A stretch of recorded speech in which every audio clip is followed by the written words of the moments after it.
అన్నదాత అన్నదాత మీ అన్నదాత చెమటోడ్చి ఆహారాన్నందించే రైతన్న అనునిత్యం నీ కండదండగా నిలిచే నేస్తం ఎవరన్నా అన్నదాత అన్నదాత మీ అన్నదాత.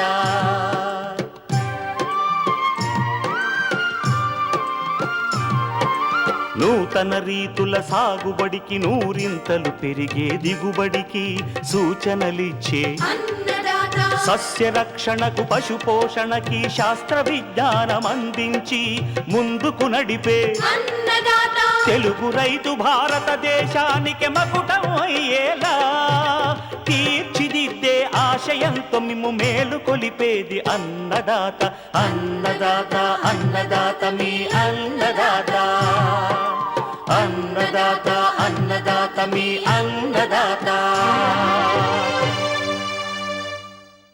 అన్నదాత ప్రేక్షకులకు నమస్కారం. ఈనాటి ముఖ్యాంశాలు: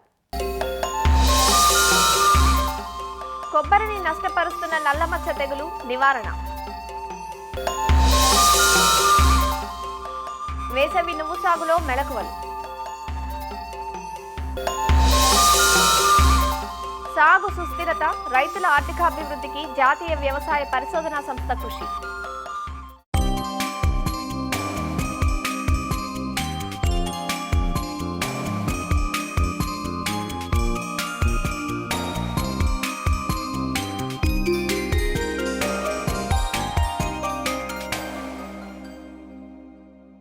ఉభయ తెలుగు రాష్ట్రాలలో సాగు చేసే నూనె గింజల పంటల్లో వేరుశెనగ తర్వాతి స్థానం ఆక్రమించింది నువ్వు. 85 రోజుల్లో చేతికి అందివచ్చే పంట ఇది. ఉత్తర తెలంగాణ జిల్లాలైన జగిత్యాల, నిర్మల్, నిజామాబాద్, ఆదిలాబాద్, పెద్దపల్లి, మంచిర్యాల జిల్లాల్లో పసుపు, పత్తి పంటలు తీసిన తర్వాత వరంగల్, ఖమ్మం, నల్గొండ జిల్లాల్లో పత్తి తర్వాత మహబూబ్ నగర్, నాగర్ కర్నూల్ జిల్లాల్లో ఖరీఫ్ వేరుశెనగను తీసిన తర్వాత వేసవి నువ్వును సాగు చేయటం పరిపాటి. వేసవి నువ్వును జనవరి 15 నుంచి ఫిబ్రవరి 15 వరకు విత్తుకునే అవకాశం ఉంది. ఖరీఫ్ పంటతో పోలిస్తే రబీ మరియు వేసవిలో ఆరుతడి పంటగా వేసినప్పుడు నువ్వులో చీడపీడల బెడద తక్కువగా ఉంటుంది. అంతేకాదు గింజ నాణ్యత బాగుండి ఎకరాకు 7 నుంచి 8 క్వింటాళ్ల అధిక దిగుబడులు కూడా పొందే అవకాశం ఉంటుంది. మరి ప్రస్తుతం యాసంగి నువ్వు సాగు చేసే రైతులు పాటించాల్సిన యాజమాన్యపు మెలకువలేవో తెలియజేస్తున్నారు ప్రొఫెసర్ జయశంకర్, తెలంగాణ రాష్ట్ర వ్యవసాయ విశ్వవిద్యాలయం, రాజేంద్రనగర్ వ్యవసాయ పరిశోధనా స్థానం ప్రధాన శాస్త్రవేత్త డాక్టర్ పద్మజ. ముఖ్యంగా ఉత్తర తెలంగాణలో పసుపు తర్వాత నువ్వులను సాగు చేసి రైతులు ఎక్కువ దిగుబడులు సాధిస్తున్నారు. రకాలు కనుక చూసుకున్నట్లయితే ప్రొఫెసర్ జయశంకర్ తెలంగాణ రాష్ట్ర వ్యవసాయ విశ్వవిద్యాలయం నుండి విడుదలైనటువంటి తెల్లగింజ రకాలు శ్వేత, హిమ, రాజేశ్వరి, జేసీఎస్ 2454 2021 సంవత్సరంలో విడుదలైంది. అదేవిధంగా జేసీఎస్ 1020 జగిత్యాల తిల్వన్ ఈ రకము 2022 సంవత్సరంలో విడుదలైంది. అదేవిధంగా జేసీఎస్ 3202 రకము ఈ రకము కూడా 2022లో సెంట్రల్ వెరైటల్ రిలీజ్ కమిటీ ద్వారా విడుదల చేయడం జరిగింది. ఈ రకాలన్నీ కూడా తెల్లగింజ రకాలండి. తర్వాత నేలలు కనుక చూసుకున్నట్లయితే నీరు నిల్వని ఎర్రరేగడి కానీ నల్లరేగడి నేలల్లో కానీ ఈ నువ్వులను సాగు చేసుకోవచ్చును. అదేవిధంగా ఆమ్లక్షార భూములు నువ్వుల పంటకు పనికి రావండి. కాబట్టి సారవంతమైన నేలల్లో ఈ నువ్వులను సాగు చేసుకోవచ్చును. 2 సార్లు కల్టివేటర్ కొట్టుకొని తర్వాత రోటోవేటర్ చేసుకొని పొడిదుక్కి ఉండేలాగా చూసుకోవాలి. తర్వాత డ్రిప్ లేనట్లయితే కాలువలు ఏర్పాటు చేసుకొని కాలువల ద్వారా మాత్రమే నీరు పారించాలి. విత్తన సమయం కనుక చూసుకున్నట్లయితే జనవరి 15 నుండి ఫిబ్రవరి 15వ తేదీలోపు మాత్రమే వేసుకోవాలి. విత్తు పద్ధతి విత్తన మోతాదు కనుక చూసుకున్నట్లయితే ఎకరానికి 2.5 కిలోల విత్తనం సరిపోతుంది. దీనికి పొడి ఇసుక దాదాపు 7.5 కిలోల పొడి ఇసుక కలుపుకొని సమానంగా చల్లుకోవాలి. విత్తన శుద్ధి కనుక చూసుకున్నట్లయితే కార్బనిజం 3 గ్రాములు 1 కిలో విత్తనాన్ని కలిపి విత్తన శుద్ధి చేసుకోవాలి. వరుసకు మధ్య దూరం 30 సెంటీమీటర్లు, మొక్కకు మధ్య దూరం 15 సెంటీమీటర్లు ఉండేలాగా సీడ్ డ్రిల్తో కానీ లేకపోతే గొర్రుతో కానీ విత్తుకోవాలి. ఎరువుల యాజమాన్యం గనక గమనించినట్లయితే ముఖ్యంగా భూసార పరీక్ష చేసుకొని దానికి అనుగుణంగా ఎరువులను వేసుకోవాలి. పశువుల ఎరువు గనక చూసుకున్నట్లయితే 4 టన్నులు ఒక ఎకరానికి వేసుకోవాలి. అదే వర్మి కంపోస్ట్ 1 టన్ను ఒక ఎకరానికి ఆఖరి దుక్కిలో వేసుకోవాలి. ఆ తర్వాత 16 కిలోల నత్రజని, 8 కిలోల భాస్వరం, 8 కిలోల పొటాషియం ఎరువులను ఆఖరి దుక్కిలో వేసుకోవాలి. విత్తిన తర్వాత 30 రోజుల్లోపు ఒకసారి కలుపు తీసిన తర్వాత మరి ఒక 15-18 కిలోల యూరియాని మొక్కల మొదల దగ్గర పైపాటిగా వేసుకోవాలి. నీటి యాజమాన్యం గనక గమనించినట్లయితే విత్తిన వెంటనే ఒకసారి నీటి తడి పెట్టుకోవాలి. ఆ తర్వాత ఒక వారం రోజులకు మరొకసారి చూసుకోవాలి. మొలక శాతం ఏ రకంగా ఉంది అనేది చూసుకొని ఒకవేళ సరిగ్గా మొలక శాతం గనక రాకపోయినట్లయితే పలుచని నీటి తడి ఇవ్వాలి. ఆ తర్వాత 20 రోజులకు, ఆ తర్వాత పంట కీలక దశలైనటువంటి పూత దశ, అదేవిధంగా కాయ ఏర్పడే దశ, తర్వాత గింజ ఏర్పడేటటువంటి దశల్లో నీటి ఎద్దడికి గురికాకుండా చూసుకోవాలి. కలుపు యాజమాన్యం గనుక చూసుకున్నట్లయితే నువ్వులలో ఎటువంటి కలుపు మందులు లేవండి. కావున రైతులేంటంటే నేలనే మంచిగా చేసుకోవాలి దుక్కి తయారు చేసుకునేటప్పుడే. తర్వాత విత్తినటువంటి 20-25 రోజుల్లోపు దగ్గర ఉన్నటువంటి మొక్కలను పలచగా చేసుకోవడం ఒకటి. తర్వాత కూలీలతోటి ఒకసారి కలుపు తీపిచ్చాలి. పంట కోత గనక చూసుకున్నట్లయితే ఆకులతో పాటు కాయలు గూడా పసుపు రంగులోకి మారి 1, 2 కాయలు చిట్లిన తర్వాత మాత్రమే కోయాలి. తర్వాత కోసినటువంటి చిన్న చిన్న కట్టెలుగా కట్టి టార్పాలిన్ పైన వేసుకోవాలండి. టార్పాలిన్స్ మీద క్లీనింగ్ చేసుకోవడము, నువ్వులను శుభ్రపరుచుకోవడము చేయడం వలన కూడా నాణ్యమైన నువ్వులు రావడం జరుగుతుంది. మీరు తొందరగా కోసినట్లయితే కూడా మీకు తాలుగింజలు వచ్చేటటువంటి అవకాశం ఉంటుంది. రంగు కూడా మారిపోతుంది. కాబట్టి సరైన సమయంలో కోసి నూర్పిడి చేసి క్లీన్ చేసిన తర్వాత కొత్త సంచుల్లో నింపుకోవాలి. కొంతమంది రైతులేంటంటే ప్రతి సంవత్సరము విత్తనం కోసము పరిశోధనా సంస్థలను గానీ, లేకపోతే టీఎస్ఎస్‌డిసిని గానీ సంప్రదించడం జరుగుతుంది. అలా కాకుండా మీ విత్తనం మీరే. ఏంటంటే మీ దగ్గర గనక వేరే రకంను శ్వేత గానీ పక్కన లేకుండా ఒకే రకం గనక ఉన్నట్లయితే అటువంటి మొక్కలను కొన్ని తీసుకొని ఒక 2 కట్టలు ఒక 6 కిలోలు వచ్చేలాగా చూసుకొని, ఒక 3 కిలోలు మీరు మళ్ళీ నెక్స్ట్ ఇయర్ విత్తనానికి గనక వాడుకోవచ్చండి. కొంతమంది రైతులు విత్తనంగా గూడా అమ్ముతా ఉన్నారు. దానివలన ఇంకా అధిక ఆదాయం వచ్చేటటువంటి అవకాశం ఉంటుంది. కాబట్టి బెరుకులను తీయడం అనేది చాలా ఇంపార్టెంట్. శాఖీయ దశలో ఆకుల యొక్క అమరిక, తర్వాత కొమ్మలెన్నున్నాయి, కొమ్మలు ఉన్నాయా లేదా అంటే 10, 20 అనుకోండి కొమ్మలు చాలా తక్కువగా ఉంటాయి. శ్వేత గనక చూసుకున్నట్లయితే కొమ్మలు ఎక్కువగా ఉంటాయి.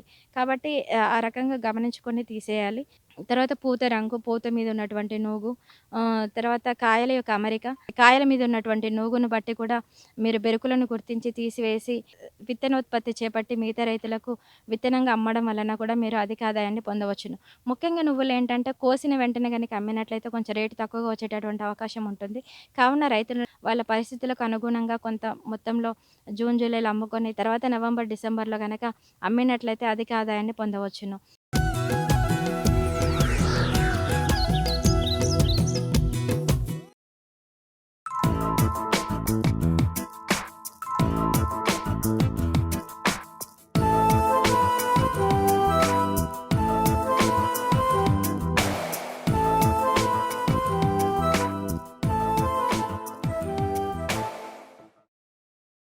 కల్పతరువుగా పేరొందిన కొబ్బరి తోటలు కోస్తా జిల్లాల్లో ఎక్కువగా సాగులో ఉన్నాయి.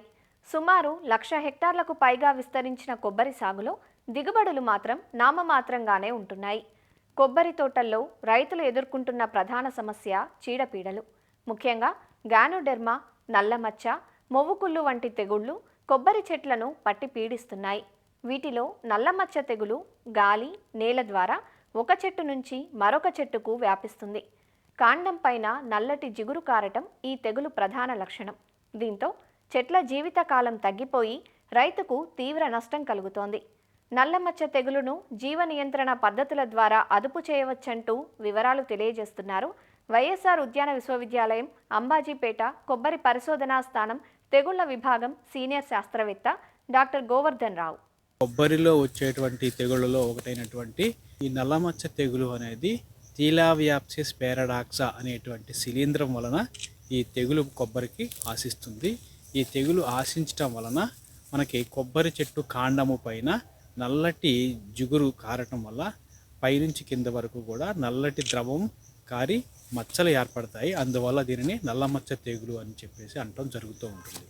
మనకి గాలిలో వేగం ఎక్కువ ఉన్నప్పుడు చెట్లు ఎక్కువగా ఊగిసలాడినప్పుడు కూడా కాండం పైన సన్నటి పగుళ్ళు ఏర్పడతాయి. ఆ పగుళ్ళు ఏర్పడిన తర్వాత వూండ్స్ అంటాము. ఆ వూండ్స్ లోపలికి ఈ యొక్క శిలీంధ్ర బీజాలు వెళ్ళినప్పుడు అక్కడ మనకి తెగులు మనకి ఆశించడానికి అవకాశం ఏర్పడుతుంది. శిలీంధ్రము పెరిగిన తర్వాత కాండము క్షీణింపజేసి అక్కడి నుంచి ఈ యొక్క నల్లటి జిగురు పదార్థం బయటికి కారి మనకి నల్లమచ్చగా ఏర్పడుతుంది అన్నమాట. తద్వారా చెట్టు లోపల ఉన్నటువంటి జైలము ఫ్లోయము ఈ సరఫరా కణజాలము దెబ్బతినడం వల్ల మన చెట్టుకి కాపు కాయడానికి కావాల్సినటువంటి పోషకాలు సరిగా అందకపోవడం వల్ల మనకి కాపు పైన చెట్టు యొక్క దిగుబడి పైన మనకి ప్రభావం పడుతుంది అనమాట. అందువల్ల మనం గమనించిన వెంటనే తగు చర్యలు తీసుకోవాల్సిన అవసరం ఉంటుంది. ఈ థీలావియాప్సిస్ ప్యారడాక్స్ అనేది శిలీంధ్రము. ఈ యొక్క శిలీంధ్ర బీజాలు మనకి భూమి పై పొరల్లో మనము చెట్టు చుట్టూతో ఉన్నటువంటి పాదులో ఉన్నటువంటి ఈ యొక్క మట్టల పైన కానివ్వండి, కాండము తాలూకా ఈ డెబ్రిస్ అంటాం వాటిపైన కూడా ఇది ఉంటుందన్నమాట. ఇది పారేటువంటి నీళ్ల ద్వారా ఒక చెట్టు నుంచి ఇంకొక చెట్టుకి మనకి సరఫరా అయ్యేటువంటి అవకాశం ఉంటుంది. అదేవిధంగా గాలి ద్వారా కూడా ఇక శిలీంధ్ర బీజాలు ఇంకొక చెట్టు నుంచి ఇంకొక చెట్టుకి వ్యాపించేటువంటి అవకాశం ఉంటుంది. తర్వాత మనకి యాజమాన్యంలో కానీ మనం వెళ్ళినట్టయితే మనము జీవ నియంత్రణ పద్ధతిలో మనము యాజమాన్యం చేసుకోవచ్చు.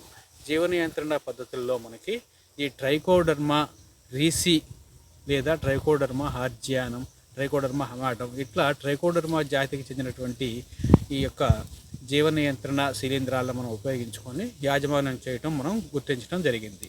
ఈ ట్రైకోడర్మా రీసి కానివ్వండి, హార్జియానం కానీ తీసుకున్న వీటిని ట్రైకోడర్మా కాయర్పిత్ కేక్ అనేటువంటి తయారు చేసి ఉపయోగించుకోవడం చాలా ఉపయోగంగా గమనించడం జరిగింది. ఈ ట్రైకోడర్మా హార్జియానం లేదా రీసి కాయర్పిత్ కేక్ని మనము ల్యాబొరేటరీలో కానివ్వండి, ఇంటి వద్ద కూడా మనము తయారు చేసుకోవచ్చు. తయారు చేసుకోవడానికి కావాల్సినటువంటి పదార్థాలు మనం చూసినట్టయితే ఆ కొబ్బరి పీచుని బాగా మెత్తగా తయారైనటువంటి కాయర్పిత్ని జల్లించుకొని దాంట్లో మనము కొంతవరకు మైదా పిండి కలుపుకోవాలి. ఇది మనకి పిడకల్లాగా గట్టి బిస్కెట్స్ లాగా తయారవటం జిగురు కోసం మనం మైదా పిండి కలుపుకుంటాము. కలుపుకున్న తర్వాత దాంట్లో మనం తయారైనటువంటి ట్రైకోడర్మాను కూడా అందులో మిక్స్ చేసుకోవాలి. ఆ విధంగా మిక్స్ చేసుకున్న తర్వాత దాన్ని మనము బిస్కెట్స్ లాగా సరైనటువంటి షేప్లో ఉండే విధంగా మనము కట్ చేసుకొని వాటిని నీడలో ఆరపెట్టుకొని ఆ విధంగా తయారు చేయబడినటువంటి ట్రైకోడర్మా హార్జియానం లేదా రీసి కాయర్పిత్ కేక్స్ని మనము ఈ యొక్క నల్లమచ్చ పైన ఉంచి దానిని ఆకుతో కట్టినప్పుడు కొన్ని నీళ్లు చల్లాలి. ఆ విధంగా చల్లిన తర్వాత ఏమవుతుందనంటే ఈ యొక్క శిలీంధ్ర బీజాలు యాక్టివేట్ అయిపోయి మనకి నల్లమచ్చ లోపల ఉన్నటువంటి తెగులు కారణమైనటువంటి శిలీంధ్రాన్ని చంపడానికి మనకి ఉపయోగపడుతుంది. దీన్ని మనము తయారు చేసుకున్న వెంటనే వినియోగించుకోవాలి. ఆ వినియోగించుకున్న తర్వాత మనము ఒక నెల 2 నెలల తర్వాత మళ్ళీ ఒకసారి పరిశీలించాలి. ఈ యొక్క నల్లమచ్చ తెగులు ఉధృతి ఎంతవరకు మనకి తగ్గింది. ఒక 3 నెలల లోపల ఈ యొక్క నల్లమచ్చ తెగులు కనుక మనకు పూర్తిగా ఎండిపోతే ఇంకా అక్కడ మనకి లోపల శిలీంధ్రం ఏమీ లేనట్టుగా మనం గమనించవచ్చు.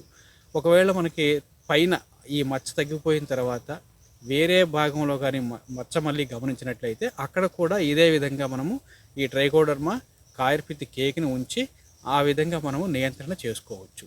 అదేవిధంగా ఈ శిలీంధ్రము నేలలో ఉంటుంది అని చెప్పేసి మనం చెప్పడం జరిగింది కాబట్టి నేలలో కూడా మనము పాదు చేసినప్పుడు ఈ ట్రైకోడర్మాని మనం నేలలో వేసుకోవాల్సి ఉంటుంది. ట్రైకోడర్మా వేసుకోవడానికి మనము ఒక 250 గ్రాముల ట్రైకోడర్మా ప్లస్ సూడోమోనాస్ కలిగిన మిశ్రమాన్ని మనం 5 కేజీల వేపపిండితో కలుపుకొని పాదులో వేసుకోమని చెప్పేసి మనము రైతులకు సలహా ఇస్తున్నాము. అంటే వర్షాకాలం మొదట్లో మనం పశువుల పెంట అది వేసేటప్పుడు ఈ యొక్క మిశ్రమాన్ని కూడా ఉపయోగించుకొని పాదులో వేసుకోవాలి. తర్వాత 6 నెలల తర్వాత మళ్ళీ రెండోసారి కూడా ఈ యొక్క మిశ్రమాన్ని పాదులో వేసుకోవటం వలన మనకి ఈ యొక్క తెగులు శిలీంధ్ర బీజాలు భూమిలో ఉన్నటువంటి వాటిని మనము నియంత్రించడానికి అవకాశం ఉంటుంది. కెమికల్స్లోకి వెళ్ళేసరికల్లా మనకి హెక్సాకోనజోల్ అనేటువంటి శిలీంధ్ర నాశిని ఆశించినటువంటి మొక్కకు మాత్రమే ఉపయోగించడం వలన తక్షణ మనకి ఉపశమనం లభించడానికి అవకాశం ఉంటుంది. ఈ తెగుళ్ళు నేల నుంచి లేదా గాలి నుంచి కూడా వ్యాపిస్తాయి కాబట్టి మనకి తోటలో ఉన్నటువంటి 60 చెట్లకి కూడా మనము జీవ నియంత్రణ పద్ధతి ద్వారా ముందు చూపుతోటి మనం వేసుకున్నట్టయితే ప్రొఫైలాక్టిక్ ట్రీట్మెంట్ అంటాము. ఆ విధంగా చేయడం వలన మిగతా చెట్లకు ఈ యొక్క తెగులు ఆశించకుండా మనము ముందు జాగ్రత్త తీసుకోవచ్చు.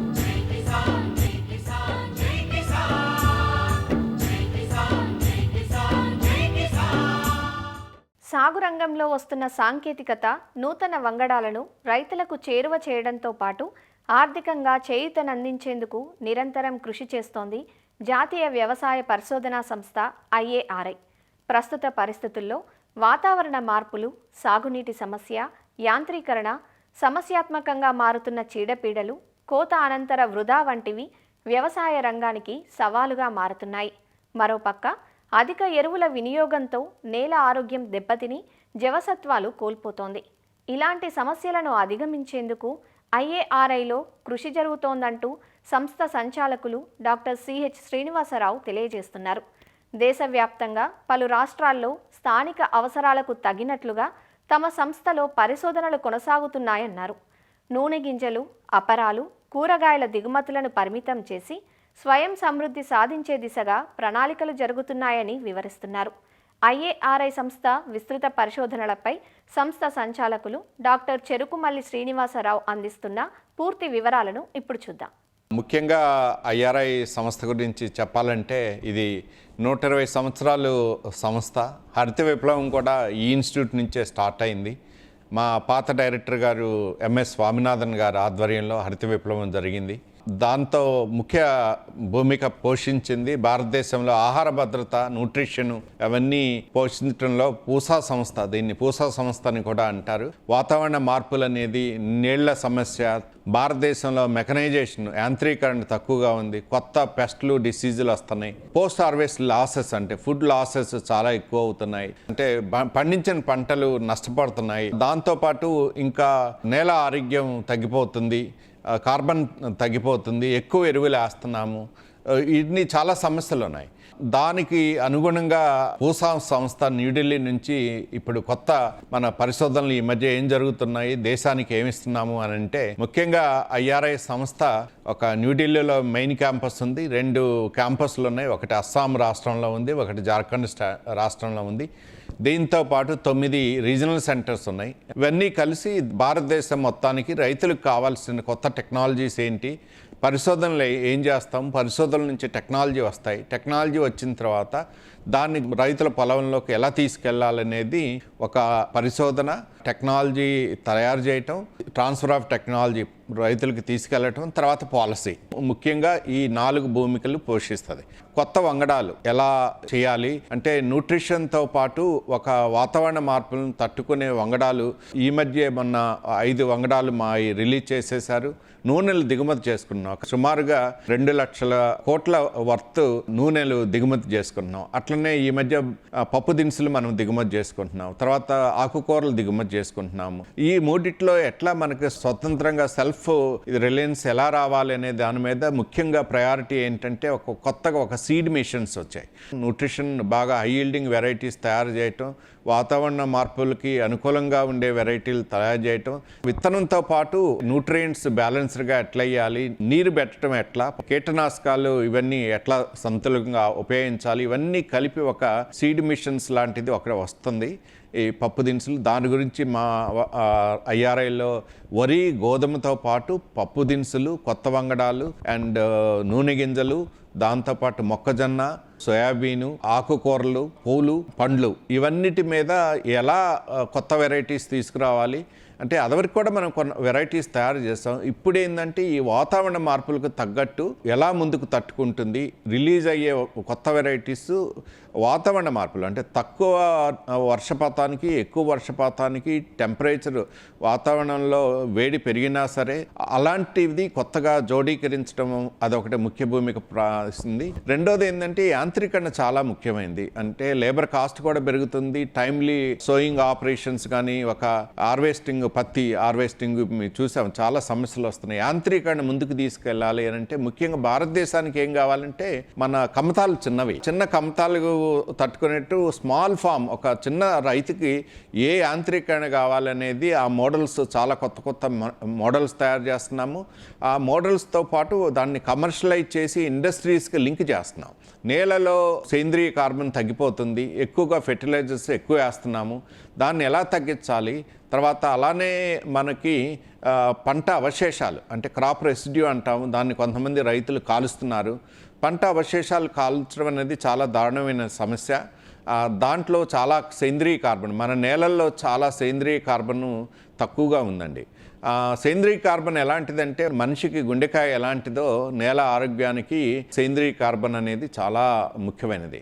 ఆ సేంద్రీయ కార్బన్ మనకి ఎందుకంటే చాలా మన వాతావరణం టెంపరేచర్ చాలా 40-50 డిగ్రీలకు వెళ్తుంది కాబట్టి అది ర్యాపిడ్గా ఇంకిపోద్ది. దాన్ని ఎలా ఇంప్రూవ్ చేసుకోవాలి అనే దాన్ని ముఖ్యంగా ఏంటంటే ఈ పంట అవశేషాలను కాల్చకుండా దాన్ని బయోచార్ రూపంలోనూ లేకపోతే వేరియస్ కంపోస్ట్ ఎలా చేయాలి, డికంపోజర్ ఎట్లా చేసి నేల ఆరోగ్యాన్ని, సేంద్రీయ కార్బన్ని, దాని పోషక విలువలు నేలలో ఎలా పెంచడానికి అనేది ఒక ముఖ్యమైన ప్రాజెక్ట్ అండి. మనకి IRIలో మనము మైక్రోబయాలజీ డిపార్ట్మెంట్ ఉంది. పూసా డికంపోజర్ అనేది మనం తయారు చేస్తున్నాం.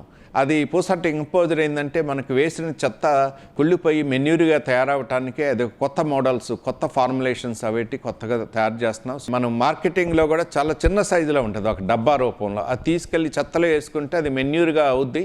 అది నేల పోషకాలను పెంచుతుంది, సేంద్రీయ కార్బన్ పెంచుద్ది, ఎరువులు తక్కువ వేసుకునే అవకాశం ఏర్పడుతుంది. భారతదేశంలో ఆల్రెడీ చాలా నీళ్ల సమస్య ఉంది. గ్రౌండ్ వాటర్ డిప్లీట్ అవుతుంది, మన క్వాలిటీ వాటర్ కూడా తగ్గిపోతుంది. దానికి ఈ సబ్సర్ఫేస్ డ్రైనేజ్ అంటే మనకు ఓపెన్గా ఇస్తే మనకి ఎవాపరేషన్ పెరుగుతుంది.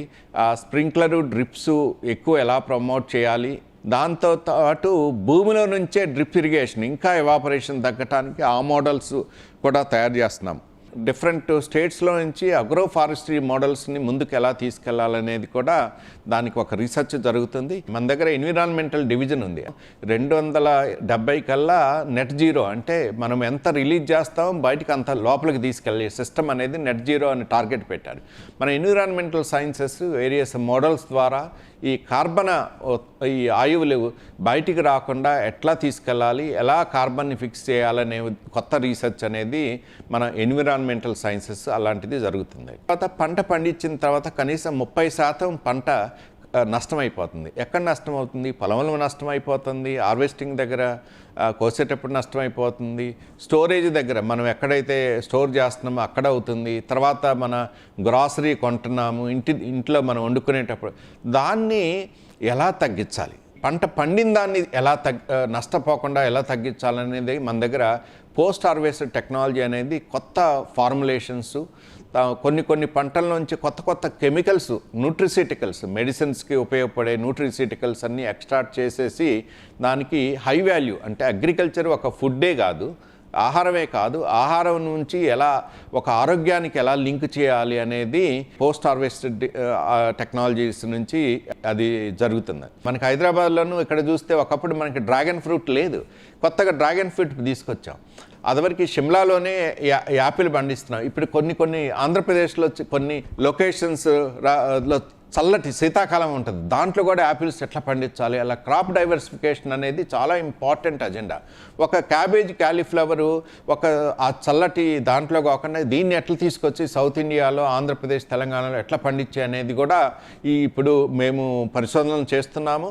రీజనల్ సెంటర్ ద్వారా టెస్టింగ్ చేస్తున్నాము. అలానే పూలు కూడా కొన్ని నార్త్ ఇండియా పూల్ని సౌత్ ఇండియాకి, సౌత్ ఇండియాని తీసుకొచ్చి నార్త్ ఇండియాకి ఇట్లా ఎలా డైవర్సిఫికేషన్ రావాలి అనేది కూడా ముఖ్యమైన భూమిక. మరిన్ని విభిన్న అంశాలతో రేపటి అన్నదాతలో మళ్ళీ కలుసుకుందాం. నమస్కారం. అన్నదాతలు తమ సందేహాలు, సమస్యలను 1-800-425-4085 టోల్ ఫ్రీ నంబర్లో ఉదయం 10 నుంచి 11 గంటల మధ్య పని దినాలలో సంప్రదించగలరు. ఈ కార్యక్రమాన్ని యూట్యూబ్లో www.youtube.com/అన్నదాత ఈటీవీ లింక్ ద్వారా వీక్షించవచ్చు.